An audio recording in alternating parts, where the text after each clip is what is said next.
Hello everyone, how are you doing? This is MD Tech here with another quick tutorial. Today I'm going to show you guys how to turn off password expiration on your Windows device.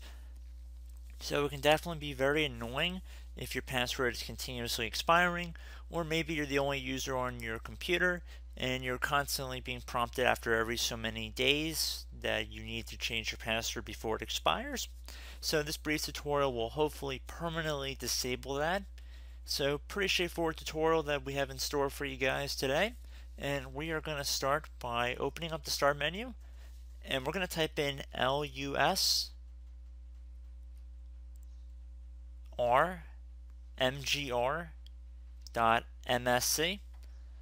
So on Windows 10, the best match should show up right over the Microsoft Common Console document.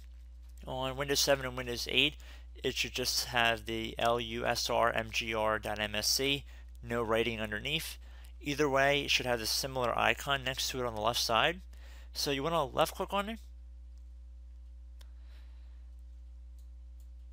So now that we are in this new window, you want to go underneath users and left click on it once.